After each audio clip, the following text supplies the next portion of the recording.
তাই ইকুয়েশনটা আমাদের কিসে পরিণত হলো, 1/k plus 1/2k plus 1/4k, right? 4 into এটাকে 2 ইন্টু এটাকে ইকুয়ালস টু কত হয়ে গেল, 21/4।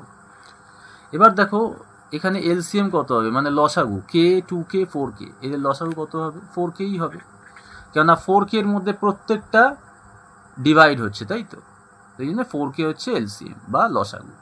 তো এবার কে দিয়ে ডিভাইড করলে এটা কত হচ্ছে, 4, 4 1s are 4, 2k দিয়ে এটাকে ডিভাইড করলে 2 থাকছে, 2 1s are 2, আর 4k দিলে এটা 1, ইকুয়ালস টু 21/4।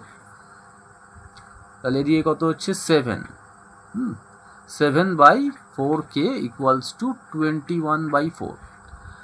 তা তোমরা এরকমভাবে কাটতে পারো, 4 4 কাটতে পারো, আর এরকম 7 1s are 7, 7 3s are 21, এমনি কাটতে পারো। এবার ক্রস মাল্টিপ্লাই যদি করে দাও তাহলে কত হচ্ছে, 3k ইকুয়ালস টু 1, ঠিক আছে, 3k ইকুয়ালস টু 1, তাহলে k এর ভ্যালু হয়ে গেল 1/3। This imply k is 1/3। এবার আমাদেরকে তো k এর ভ্যালু না, আমাদের x এর ভ্যালু ফাইন্ড করতে হবে। তো আমাদের কি ছিল দেখো, log 2 যার base x equals to k, তাহলে সেটাই বসিয়ে দাও, log s2 equals to k এর ভ্যালু 1/3, ওকে। এবার এই লগারিদমিক ফর্ম থেকে এক্সপোনেনশিয়াল ফর্মে কি করে যাবে সেটা আমি তোমাদের অনেকবার দেখিয়েছি, আর একবার দেখাচ্ছি।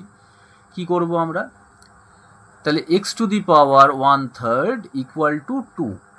আগেই বলেছিলাম এই দুটো জিনিস এই দুটো নাম্বার মনে রাখবে, ইন্টারচেঞ্জ হয়। তাহলে 1/3 চলে গেল x এর পাওয়ারে, 2 চলে গেল ইকুয়ালের বাইরে, তাহলে এটা হয়ে গেল। তো x to the power 1/3 equals to 2, তাহলে x এর ভ্যালু কি করে ফাইন্ড করব, so cubing both the side, cubing both the side, দুদিকে ঘন করো, তাহলে এটা পাওয়ার মাল্টিপ্লাই হলে এটা কেটে গেলে x হয়ে গেল, আর 2 এর কিউব 8।